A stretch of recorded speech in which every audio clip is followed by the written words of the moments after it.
Vater unser im Himmel, geheiligt werde dein Name. Dein Reich komme, dein Wille geschehe, wie im Himmel so auf Erden. Unser täglich Brot gib uns heute und vergib uns unsere Schuld, wie wir auch vergeben unseren Schuldigern. Und führe uns nicht in Versuchung, sondern erlöse uns von dem Bösen.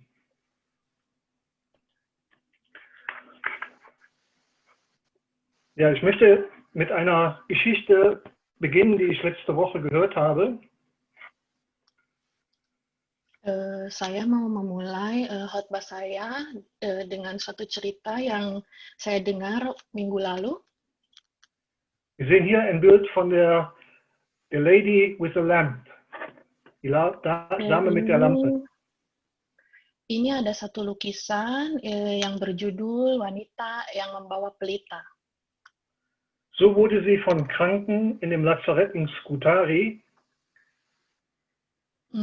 Julukan wanita yang membawa pelita ini tercipta dari orang-orang sakit di rumah sakit militer di Scutari, im heutigen Istanbul genannt. Yang sekarang adalah Istanbul. Dort kämpften britische Soldaten. Di sana bertempur tentara Inggris. Und die Dame kümmerte sich Wanita ini merawat auch in der Nacht um die verletzten Soldaten.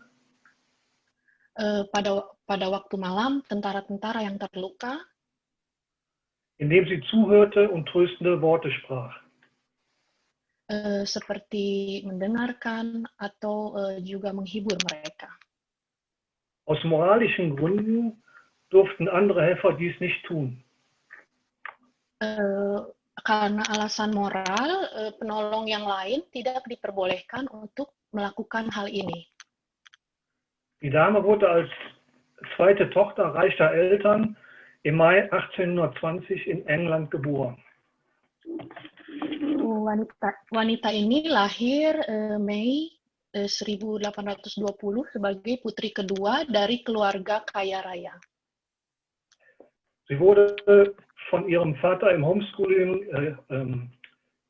ausgebildet. Dia dididik oleh ayahnya homeschooling, also sekolah di rumah. Und sprach am Ende 4 verschiedene Sprachen. Dan menguasai 4 bahasa. Sie verzweifelte an den britischen Universitätsregeln. Dia putus asa dengan peraturan Universitas Inggris, die zu ihrer Zeit keine Frauen zuließen.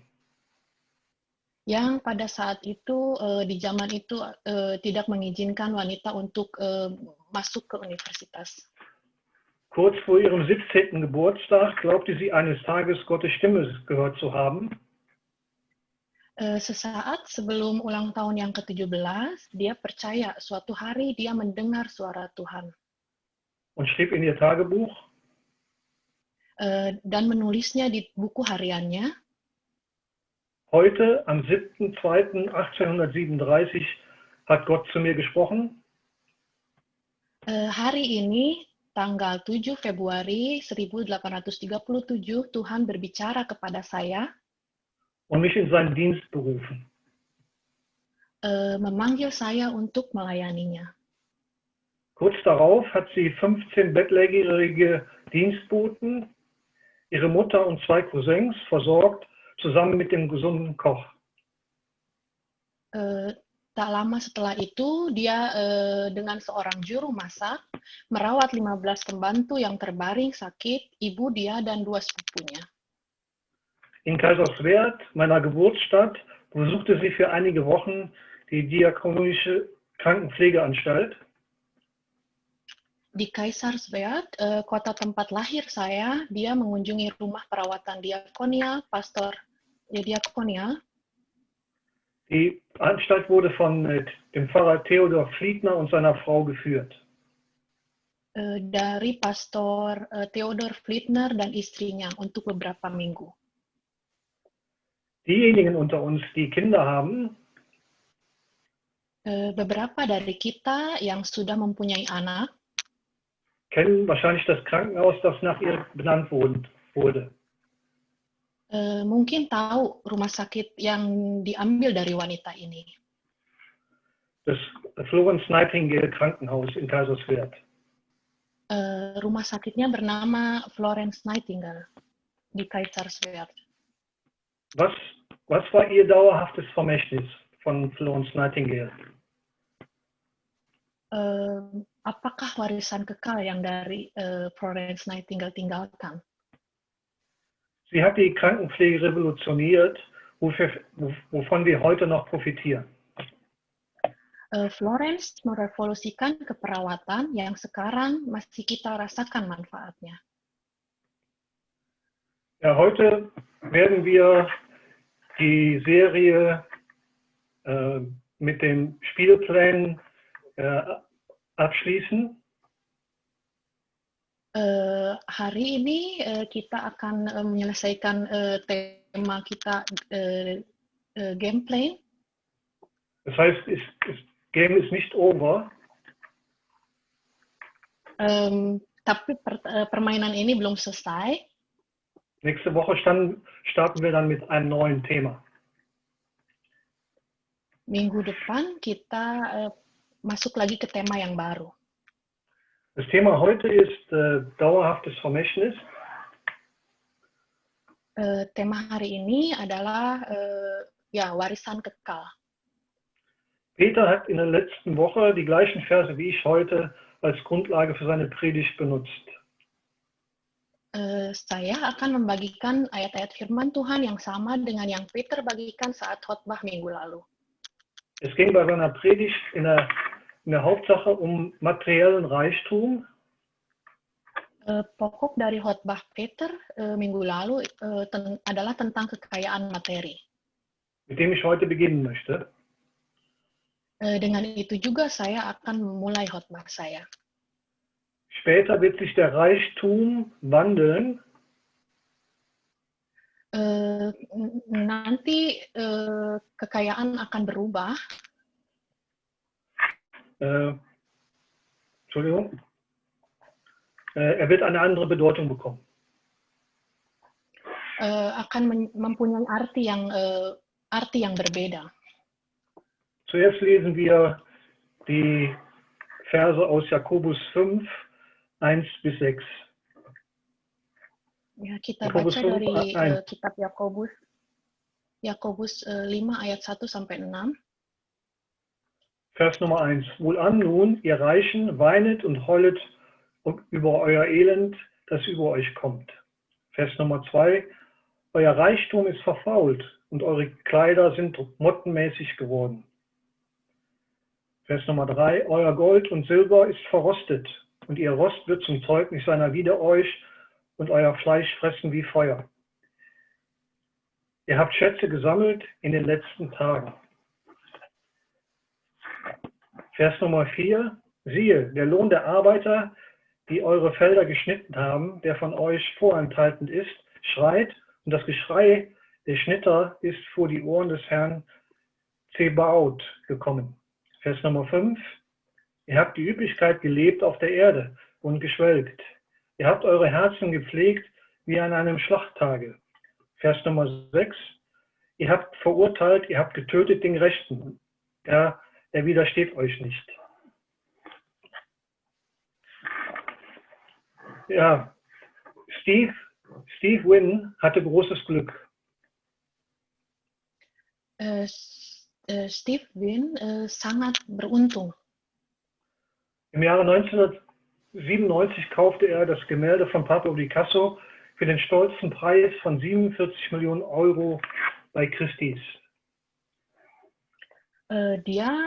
Di tahun 1997 dia membeli sebuah lukisan karya dari Pablo Picasso senilai $47 juta di balai lelang Christie. In weniger als 10 Jahren hatte er die Möglichkeit, es für $139 Millionen wieder zu verkaufen. Belum sampai 10 tahun, dia bisa menjualnya lagi seharga $139 juta. Der Preis hatte sich verdreifacht. harganya naik 3 kali lipat. Diese Transaktion würde einen Rekord für den Verkauf der teuersten Kunstwaren der Welt aufstellen. Transaksi tersebut akan mencetak rekor penjualan barang seni termahal di dunia. Während der Auktion stand Win direkt neben dem Gemälde. Also pada saat lelang itu, Win ini berdiri di sebelah lukisan ini. Und stupste es versehentlich mit dem Ellenbogen an. Tidak sengaja, tanpa sengaja dia menyenggol lukisan itu dengan sikutnya. Leider. Amat disayangkan. Das Gemälde hatte danach einen 15 cm langen Riss. Lukisan itu robek sepanjang 15 cm. Die Auktion eines der teuersten Gemälde wurde danach abgesagt. Transaksi penjualan termahal itu batal. Schneller konnten 139 Millionen Dollar nicht aus Wins Augen verschwinden. Dalam sekejap, 139 juta dolar menguap dari mata Win. Das zeigt uns, wie vergänglich materielle Werte sind, materieller Reichtum. Cerita ini memperlihatkan betapa fana harta kekayaan. Der Reichtum kann sofort verschwinden. Ia bisa menguap dalam sekejap. Aber wenn wir uns im Klaren sind, wo und wie wir unseren ideellen Reichtum einsetzen, kalau kita tahu di mana dan bagaimana kita menempatkan kekayaan kita, kann das Vermächtnis, das wir während unseres Lebens auf Erden erreichen, maka warisan yang kita capai di bumi selama kita hidup einen unendlichen Wert haben. Dapat memiliki nilai yang tak terhingga. Ja, vorübergehend steht hier für materielle Dinge. Hal sementara yang dimaksud di sini adalah hal-hal materi. Die durchaus hilfreich sein können, yang dapat membantu Werte in der Ewigkeit aufzubauen. Membangun nilai-nilai di dalam kekekalan. Wir lesen Markus 8, Vers 36. Kita baca dari kitab Markus 8 ayat 36. Denn was wird es einem Menschen nützen, wenn er die ganze Welt gewönne und seine Seele einbüßte?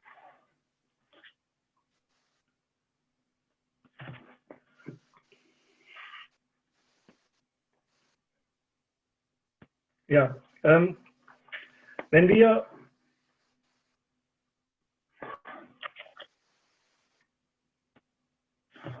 wir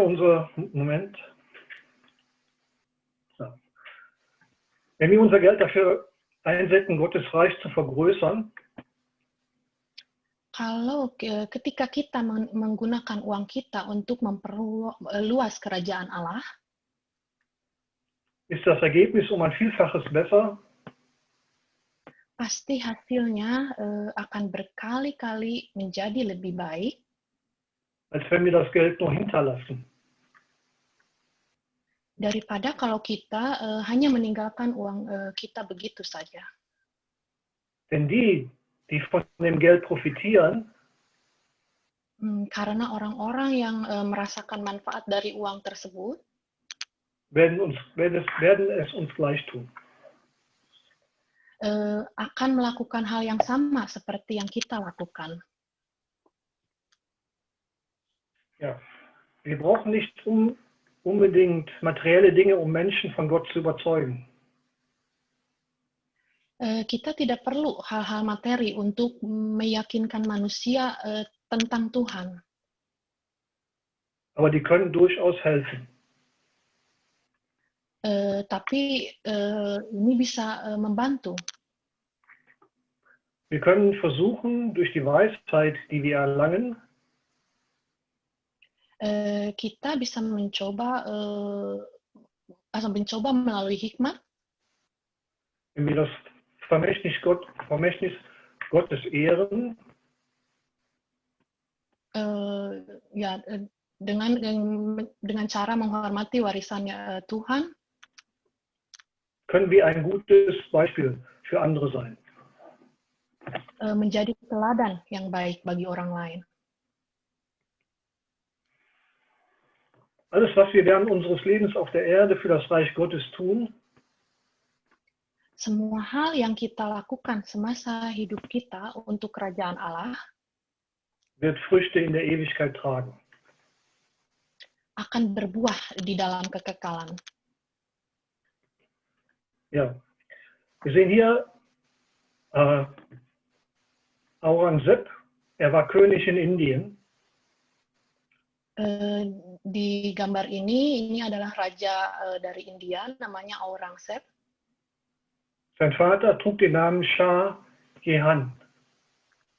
Nama ayahnya bernama Shah Jehan. Aurangzeb liebte seine Frau Muntai über alles. Aurangzeb ini sangat mencintai istrinya. Als seine Frau starb, war er sehr traurig. Ketika istrinya meninggal, dia sangat sedih sekali. Und er baute den Taj Mahal Palast, um sich an sie zu erinnern. Untuk mengenang istrinya itu, dia membangun istana, ya. Und ihr ein Denkmal zu setzen. Istana itu Taj Mahal untuk mengingat istrinya. Aurangzebs Vater, Shah Jehan, war ein korrupter König. Ayah Aurangzeb ini, Shah Jehan, adalah raja yang korup. Aurangzeb gefiel das nicht. Aurangzeb tidak suka hal itu. Er lehnte sich gegen seinen Vater auf. Dia berontak terhadap ayahnya Und brachte ihn ins Gefängnis. dan memasukkan ayahnya ke penjara. Die Gefängniszelle seines Vaters erhielt nur ein kleines Fenster.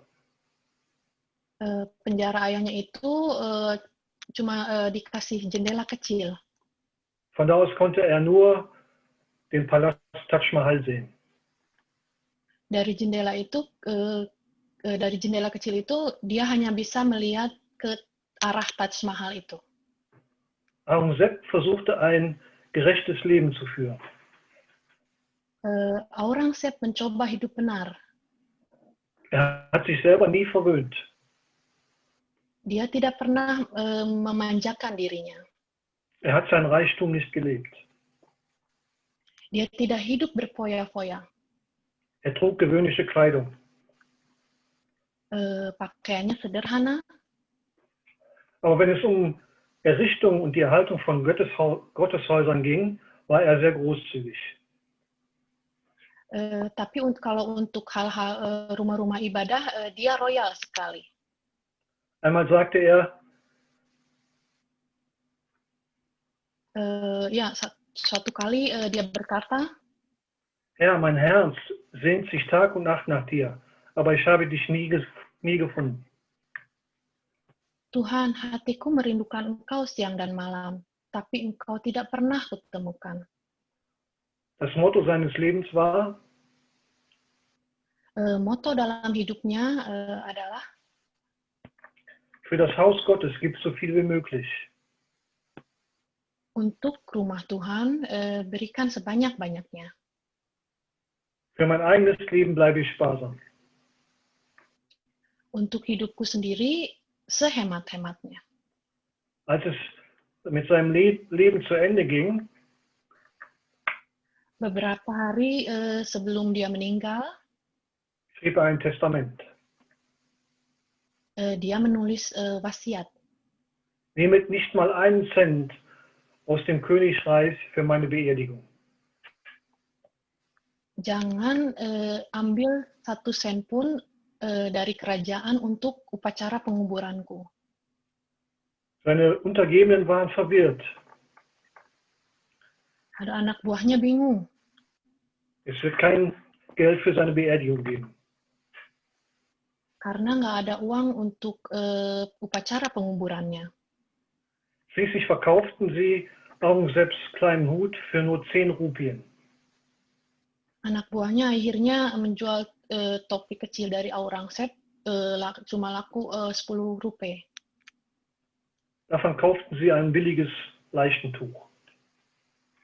Dari uang itu hanya bisa untuk beli kain kafan yang murah. Aurangzeb war kein Christ. Aurangzeb ini bukan Kristen. Gott war für ihn eine unbekannte Person. Tuhan bagi dia adalah pribadi yang tidak dikenal. Aber dieser König hatte einen großen Wunsch in seinem Leben. Tapi orang ini punya kerinduan besar dalam hidupnya. Gott zu suchen und sein Bestes für Gottes Werk zu geben.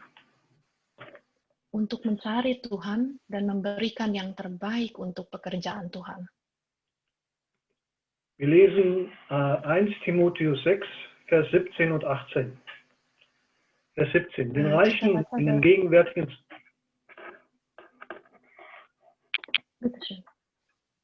den Reichen in dem gegenwärtigen Zeitlauf gebiete, nicht hochmütig zu sein, noch auf die Ungewissheit des Reichtums Hoffnung zu setzen, sondern auf Gott, der uns alles reichlich darreicht zum Genuss. Vers 18. Gutes zu tun, reich zu sein in guten Werken, freigebig zu sein, mitteilsam.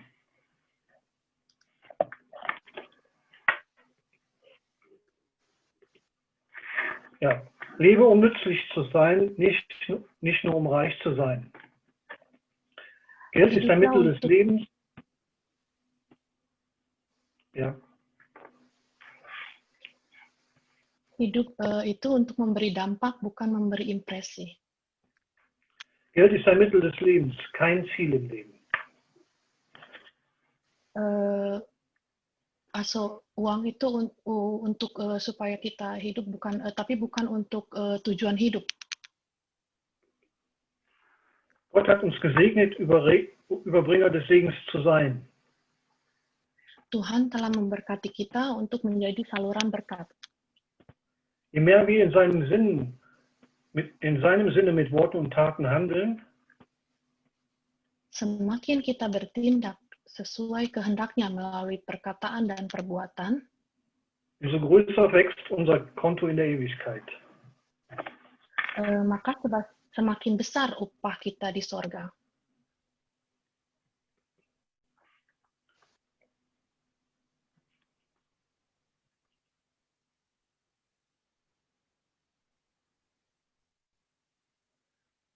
Alles, was wir für die Erweiterung des Reiches Gottes während unserer Zeit auf Erden tun, segala sesuatu yang tidak kekal, yaitu sementara, ist für die Ewigkeit wertvoll. Tidak berharga di kekekalan. Noch eine Illustration. Ada satu ilustrasi lagi. Aus dem Buch Chicken Soup for the Christian Soul. Dari buku Chicken Soup for the Christian Soul. Die Geschichte ist über Rebecca. Cerita ini cerita tentang Rebecca. Sie erkrankte im Alter von 32 Jahren an Brustkrebs. Dia menderita kanker payudara pada usia 32 tahun. Sie war verheiratet und hatte 3 Töchter, die 6, 4 und 2 Jahre alt waren. Dia menikah, memiliki 3 putri yang usianya 6, 4, dan 2 tahun. Sie musste sich für 18 Monate lang einer Chemotherapie unterziehen. Selama 18 bulan, dia menjalani kemoterapi. Ihr Zimmer im Krankenhaus war mit Papieren und Kassetten gefüllt. Di kamar dia itu di rumah sakit dipenuhi dengan kertas dan kaset.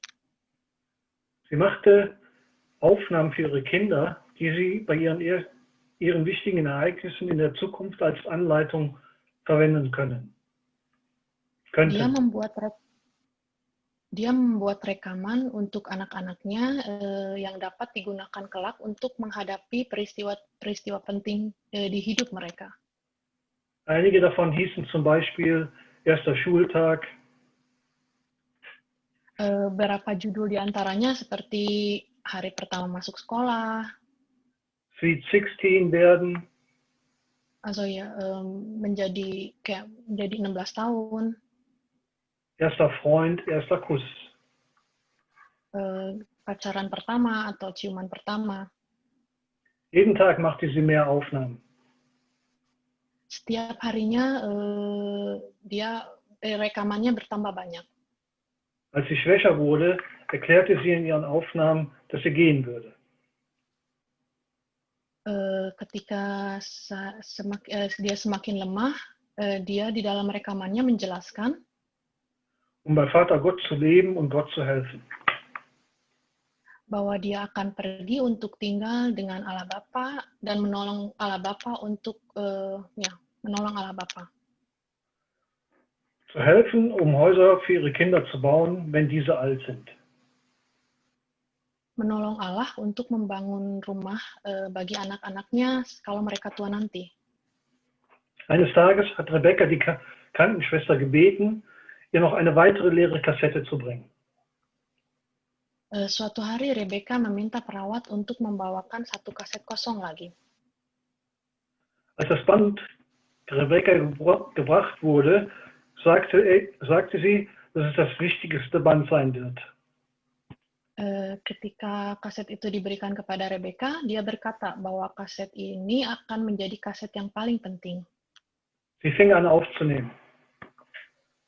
Dia mulai merekam. Ruth, Hannah, Molly, eines Tages wird Papa eine neue Mutter nach Hause bringen. Ruth, Hannah, Molly, suatu saat ayah akan pulang membawa mama yang baru. Ich möchte, dass ihr alle das Gefühl gibt, etwas Besonderes zu sein. Saya ingin kalian membuatnya merasa istimewa. Ich bin sehr stolz, wenn ihr sie alle gut behandeln werdet. Betapa bangganya aku jika kalian bersikap baik kepadanya. Helft ihr, den Tisch zu decken, bringt ihr Blumen und umarmt sie so oft ihr könnt. Bantulah dia membereskan meja, bawakanlah dia bunga, sering-seringlah peluk dia. Seid nicht zu lange traurig. Jangan bersedih terlalu lama. Jesus kennt eure Trauer. Yesus tahu kesedihanmu. Ihr werdet wieder glücklich sein. Engkau pasti akan gembira kembali. Ich liebe euch über alles. Aku sangat mencintai kalian. Herzliche Umarmung von Mama. Peluk paling erat dari Mama. 2 Tage später machte Rebecca ihren letzten Atemzug. 2 hari kemudian, Rebecca menghembuskan nafas terakhir. Alle Kassetten waren ihr Erbe an ihre Kinder. Kaset-kaset itulah yang menjadi warisannya kepada anak-anaknya. Die ihr Mann bei wichtigen Ereignissen im Leben der Kinder abgespielt hat. Yang suaminya akan mendengarkan saat-saat peristiwa-peristiwa penting terjadi dalam kehidupan mereka. Jetzt eine Illustration über reiche Leute. Ini ada ilustrasi tentang orang-orang kaya. Dachar Keltner ist ein Psychologe an der Universität of California in Berkeley. Dachar Kellner adalah seorang psikolog dari Universitas California di Berkeley. Er sagte der Washington Post, Macht habe Auswirkungen auf das menschliche Verhalten. Dia mengatakan kepada Washington Post bahwa kekuasaan berpengaruh pada perilaku manusia. Im Jahr 2012 veröffentlichte er ein innovatives Experiment. Di tahun 2012, Keltner ini menerbitkan eksperimen yang inovatif. das seinen Standpunkt unter Beweis stellen sollte. Inovasi yang membuktikan ucapannya. Er konnte in 7 Experimenten zeigen, Sebanyak 7 eksperimen yang dilakukan, dass sich reichere Menschen respektloser als Personen mit einem niedrigen Einkommen verhalten. Dia menyimpulkan orang yang lebih kaya berperilaku lebih tidak sopan dibanding individu dengan status sosial ekonomi yang lebih rendah. Die Hauptmotivation der reichen Menschen ist und war Gier. Motivasi utama orang-orang kaya ini adalah keserakahan. Im zweiten Experiment eksperimen yang kedua, stellten Forscher fest, dass wohlhabende Menschen beim Fahren viel eher gegen das Gesetz verstoßen. Para peneliti menemukan kalau orang kaya cenderung melanggar hukum saat mengemudi. Anstatt an einer Kreuzung mit 4 Straßen zu warten, Alih-alih kalau kita menunggu di persimpangan, überholten oder fuhren Fahrer teure Autos 4-mal häufiger über rote Ampeln. asal pengendara mobil-mobil mahal seperti 4 kali lebih sering menyalip atau menerobos lampu merah daripada mereka yang mengendarai. Dies im Vergleich zu Fahrern billigerer Autos, zum Beispiel eines alten Hondas.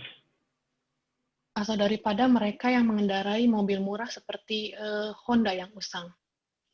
In einem weiteren Experiment gab der Forscher dann vor, ein Fußgänger zu sein. Eksperimen selanjutnya, peneliti ini berpura-pura menjadi seorang pejalan kaki.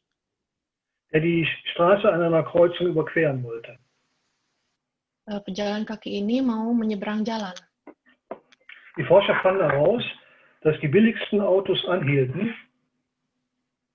Peneliti ini menyimpulkan kalau mobil yang paling murah berhenti.